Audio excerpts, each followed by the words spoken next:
Bonjour, bonjour la compagnie. Nous sommes de retour pour une leçon de conjugaison avec une nouvelle notion aujourd'hui.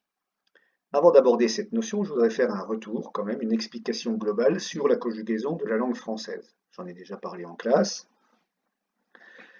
Il s'agit de conjuguer des verbes dans différents modes. Alors, c'est pas comme la mode de la mini-jupe ou la mode des cheveux longs, c'est un mode, c'est-à-dire une manière de faire.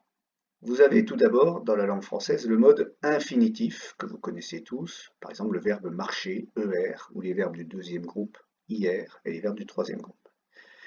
Vous avez celui que vous connaissez le mieux, le mode indicatif, avec le présent, je marche, le futur, je marcherai, l'imparfait, tu marchais, le passé simple, nous marchâmes, le passé composé, tu as marché, le plus que parfait, vous aviez marché, le passé antérieur, ils eurent marché, et le futur antérieur, j'aurais marché.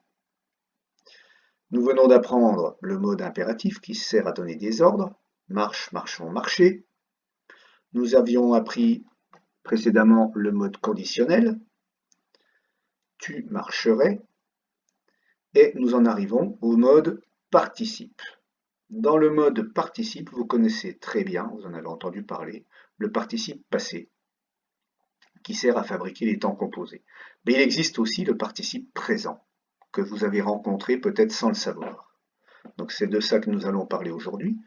Et pour la petite histoire, il reste le mode subjonctif qu'on aura sans doute le temps d'aborder avant la fin de l'année, le subjonctif présent.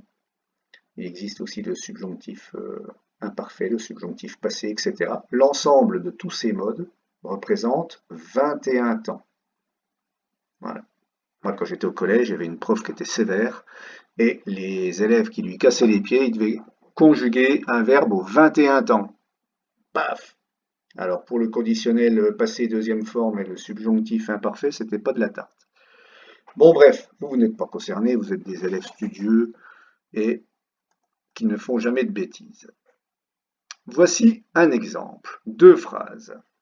J'ai terminé mon travail en buvant un café. En terminant mes tartines, j'ai bu ma tasse. Vous voyez ici le participe passé du verbe terminer, qui se termine par et le participe passé du verbe boire, qui se termine par u.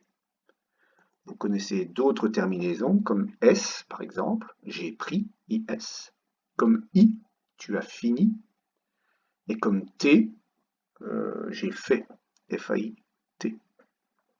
Donc ça, c'est le participe passé, qui est utilisé la plupart du temps avec un auxiliaire, ici c'est avoir, et qui, pour l'instant, nous avons vu, ne s'accorde pas avec ni le sujet, ni quoi que ce soit. On va en reparler un peu après, c'est pas si simple.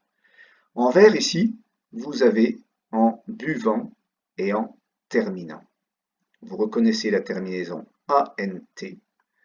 Elle est caractéristique des participes présents. Ils sont faciles à identifier, souvent ils sont précédés du mot en buvant, en marchant, en pédalant, en rêvant, comme Saint-Exupéry, etc., etc. Je vous en ai déjà parlé pour les dictées. Cette participe présent, il se termine toujours, toujours, toujours par ANT, sans S, sans E, sans quoi que ce soit. Il est invariable, ANT, avec souvent en devant. Voilà pour le participe présent, ANT, et participe passé. Maintenant, ça se complique un petit peu. Si vous imaginez les deux phrases suivantes. Mes tartines, dont je parlais ici, je les ai terminées. Aïe, aïe, aïe. Le COD du verbe, c'est mes tartines. Si on dit j'ai terminé mes tartines, le COD est après le verbe. Or ici, on dit mes tartines, je les ai terminées. Le pronom les est COD. Il est devant le verbe, donc le participe passé doit s'accorder. Puisque ce sont des tartines, on doit mettre EES. Autre exemple, j'ai bu ma tasse, qui était ici. J'ai bu ma tasse, le participe passé ne s'accorde pas. Mais si on dit ma tasse, je l'ai bu, L', le pronom L' est le COD du verbe. J'ai bu quoi? Ma tasse. Donc j'ai bu quoi? L'. Il est devant. Donc bu doit s'accorder et prend un E. Donc avec l'auxiliaire avoir, le participe passé du verbe s'accorde avec le COD, et non pas avec le sujet, si celui-ci est placé devant le verbe, et uniquement dans ce cas. Par contre, avec l'auxiliaire être, nous avons déjà vu la règle, elle ne change pas. Quand il y a l'auxiliaire être, le participe passé s'accorde avec le, bon, le COD, il n'y en a pas, avec le sujet. C'est compliqué, hein? Avec l'auxiliaire être, le participe passé s'accorde avec le sujet. Avec l'auxiliaire avoir, le participe passé s'accorde avec le COD seulement si le COD est devant le verbe. Ouh, je vous rassure, même les adultes, parfois, s'y perdent. Allez, on va faire des exercices d'entraînement maintenant.